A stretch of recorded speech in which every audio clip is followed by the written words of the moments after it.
Il y a une chose à laquelle plusieurs apprenants de l'anglais ne prêtent très souvent pas attention. Le nom propre. Kwasi, Daniel, Richard, Sarah, tout ça là. Toi, quand tu parles anglais, tu dis ça en français. Tu prononces ces noms-là en français. Ça, c'est un non-respect de la langue d'autrui. C'est 5 ans de prison la peine. Alors, aujourd'hui, on va apprendre ça dans cette vidéo. Alors, tous ceux qui s'appellent Richard, Sarah, Pierre, Jean, regardez la vidéo jusqu'à la fin parce que je vais vous montrer comment on prononce vos noms en anglais. Dans cette vidéo, on va voir comment prononcer 10 noms en anglais. Si vous voulez une partie 2, vous n'aurez qu'à mentionner cela en commentaire. Hello everybody, alors je suis coach Alida, votre coach d'anglais.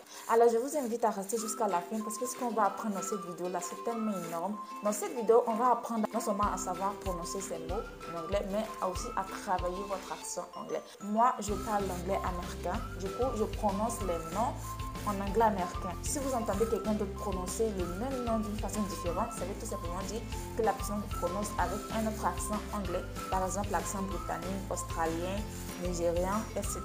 On va commencer par le nom Arthur. Alors voici comment prononcer le nom Arthur en anglais. Suivez mes lèvres, ok? Arthur. Arthur. Dans le mot Arthur, on a le TH. En anglais, le TH est très important. Ça se prononce comme un S ou un Z sur la langue. Et parfois, on peut le prononcer simplement en T, mais ça doit rester sur la langue, ok? Arthur. Arthur. Donc, on va dire Arthur. Par exemple, I have a crush on a man named Arthur. It's just for a sentence, okay? It's not true. So the next name is Sarah. Je vais vous laisser un petit moment pour que vous, derrière votre écran, vous prononciez le nom Sarah en anglais. On y va? Ça dit quoi? Adama. On va dire Sarah. Et il y a des Américains qui vont parler très vite. Can you call Sarah for me? Can you call Sarah for me?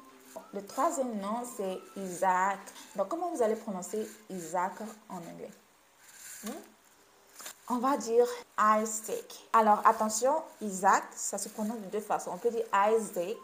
On peut dire Isaac. Tu vois, par exemple, le nom de mon cousin, c'est Isaac. My cousin's name is Isaac. Or Isaac is one of our students at Power English. Yes. Alors, le quatrième nom, c'est Jean. Oui.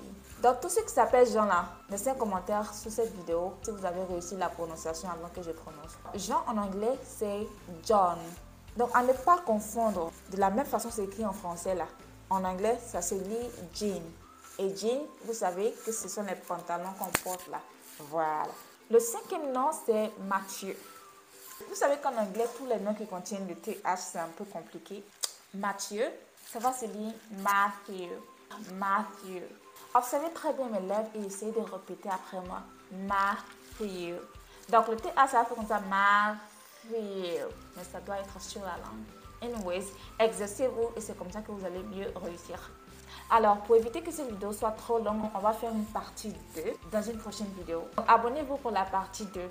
Et surtout, si vous aimeriez parler l'anglais avant la fin de cette année, si vous cherchez un groupe où vous pourrez communiquer, pratiquer votre anglais afin de réussir à parler en étant à l'aise, nous avons un club d'anglais au sein de Power English qui vous accueille avec un coach à votre disposition. Visitez notre profil, cliquez sur le lien pour nous rejoindre afin d'y participer. Actuellement, nous avons 5 places disponibles pour les samedis de 16h à 18h et les dimanches matin et soir. On se retrouve dans la partie 2 de la vidéo. That was me, Alida, your English coach. Je viens de prononcer mon nom en français. Comment est-ce qu'on le prononce en anglais? Laissez la phonétique en commentaire.